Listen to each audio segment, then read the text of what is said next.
Fala galera, mais uma entrevista de hoje, agora com um cara bem sucedido, jovem também. Você tem quantos anos, Luiz? 29. 29 anos, empreendedor nato. Brownie do Luiz aqui, ó, essa latinha provavelmente você já viu em algum lugar. E nós vamos falar de receita, mas não é receita do Brownie não, é receita do sucesso. Luiz, obrigado por ter aceitado essa entrevista. Eu quero começar perguntando o seguinte: qual que foi o ponto da sua virada? Que momento que você entendeu que você estava construindo o sucesso que você tem hoje? Eu acho a palavra sucesso um pouco difícil da gente avaliar ela diretamente, porque eu acho que cada um tem uma percepção diferente a respeito do sucesso. Eu acho que a gente teve dois grandes marcos assim, na minha percepção de crescimento. Eu fiquei 6 anos em casa, na casa dos meus pais, né, quase 7 anos. E aí a casa dos meus pais já não dava vazão, e aí eu saí da casa dos meus pais. Eu acho que esse foi um primeiro grande marco para mim, essa época eu devia ter uns 21 anos, porque até então, apesar de eu levar isso a sério, eu fazer isso todo dia, acabava sendo como um hobby, porque eu não tinha gasto fixo, eu só tinha gasto variável no final do dia. Então em janeiro eu tirava férias, porque é um mês de baixa, né, a sazonalidade do meu produto, ele em janeiro perde bastante. Então eu, quando trabalhava na casa dos meus pais, eu entrava de férias. Quando eu subloquei uma cozinha, né, que eu contratei pessoas e que eu tinha um aluguel, gás, luz, telefone, isso tomou uma outra proporção, que eu falei, cara, isso aqui não é mais brincadeira. Agora você tem responsabilidade. Exatamente, agora eu tenho responsabilidade, não que eu tivesse antes, mas agora o meu nível de responsabilidade, só que aí eu ainda era informal. Eu fiquei mais 1 ano e meio na informalidade, sublocando uma cozinha. Nessa época não existia o MEI, o microempreendedor individual, a gente está falando de 2010, eu não sei exatamente quando o MEI foi fundado, né, mas nessa época não existia o MEI, então você já entrava no Simples Nacional, né, que era uma coisa grande para quem trabalhava dentro de casa, você não tinha esse incentivo, e aí eu abri a minha empresa. Então tiveram esses dois momentos, o momento que eu saí de casa e aumentou minhas responsabilidades, eu fiquei 1 ano e meio na informalidade, depois eu abri minha empresa, e aí o nível de burocracia, o famoso custo Brasil, né, e aí foi um outro grande momento na minha vida, que é ter sobrevivido àquele momento, na verdade. Que foi Você passou por várias etapas como vários empreendedores passam, e aí você teve vários pontos, mas em que momento que você falou o seguinte, pô, agora minha empresa pegou tração, os negócios estão andando, eu estou recebendo feedback do mercado, ou foi meio que gradativo, não teve aquele salto, aquele divisor de águas? Eu acho que esses dois grandes marcos para mim foram muito importantes, assim, mas eu acho que é como um bebê, né? Quando você vê ele todo dia, você não repara quando ele está grande, né? Eu acho que você tem esse momento. Eu acho que quando a gente vendeu o primeiro 1 milhão no ano, assim, foi uma coisa muito marcante para mim, assim, porque tem o número, né? Tem a simbologia do 1 milhão, né? Então, foi um momento que eu falei, cara, o negócio tomou uma atração, né? Pô, cara, olha onde eu já cheguei, sabe? Tô numa piscina olímpica agora. Exato. Olha onde a gente já chegou, né? Eu acho que esse foi um momento. Cara, e outro dia também, hoje em dia, a fábrica é uma fábrica grande, né? A gente tem 1.200 metros quadrados de fábrica. E ela é linda, né? Toda branca, bonitona, assim, e com os equipamentos industriais. É muito diferente do que eu fazia, né? Na mão em casa. Então, teve um dia que eu tava descendo as escadas e eu olhei, assim, e aí me deu um momento de tipo, caraca.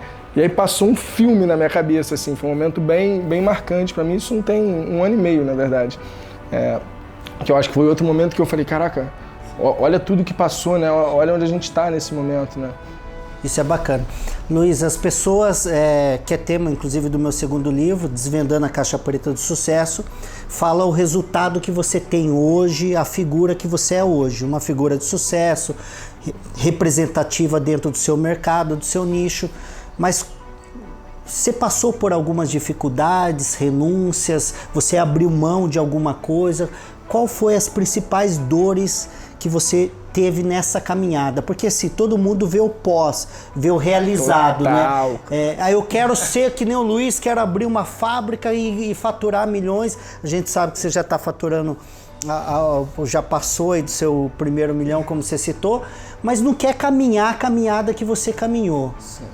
O que você abriu mão? Qual que foi essa caminhada?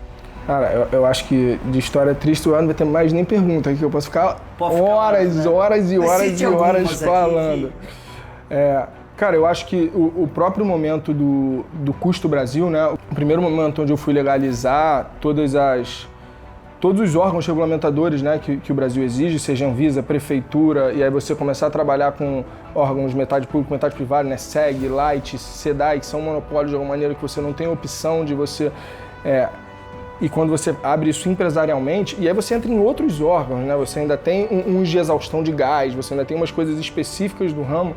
E aí o pessoal falava, não, cara, o buraco é lá embaixo, o buraco é lá embaixo. Você não cavou todo ainda. Cara, e aí quando você vai indo e quando você vai cavando, você fala, caraca, é um mundo muito sujo, né? E que eu perdi um pouco da minha inocência.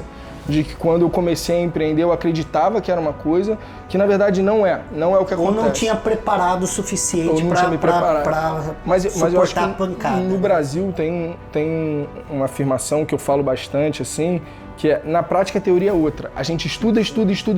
Aí chega lá, cara, é diferente. Não é como está escrito nos livros, né? Então eu acho que você conseguir conciliar esses dois, né? A teoria e a prática é o melhor caminho, né?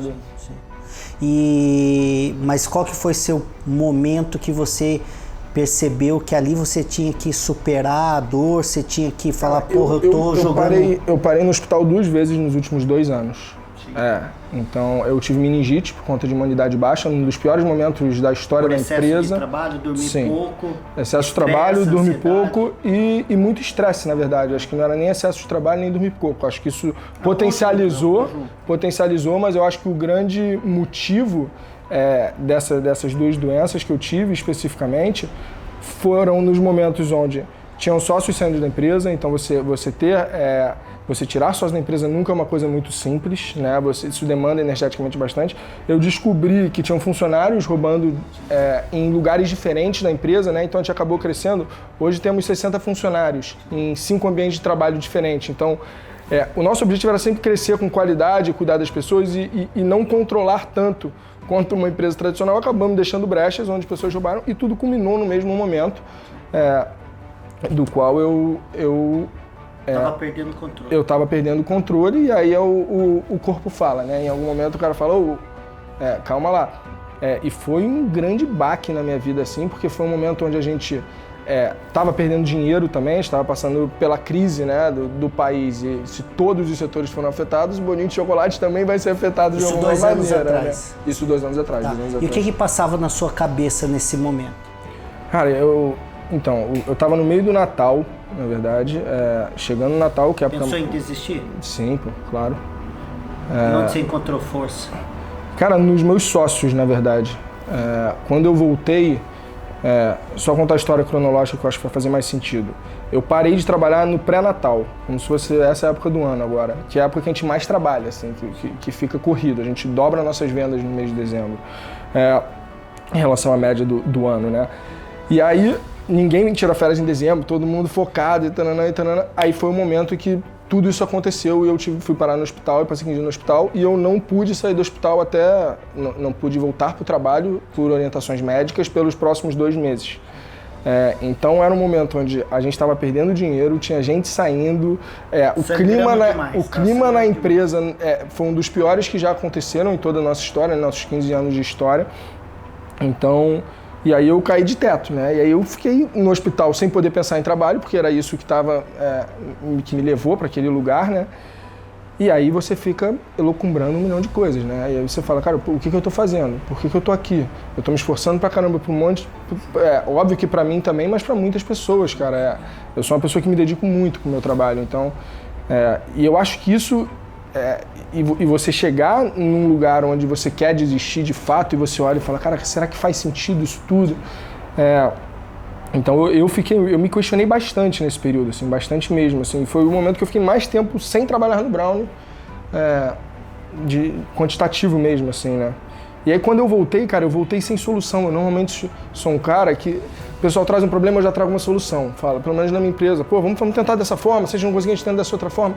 E foi o primeiro momento em que eu não conseguia ter solução nenhuma, eu não sabia como contornar aquela situação, porque era a crise do país, a gente tinha 2 tipos de roubo, que ia ter que mudar o controle interno de maneira muito agressiva, entre várias outras situações, né, que estavam acontecendo no mesmo momento.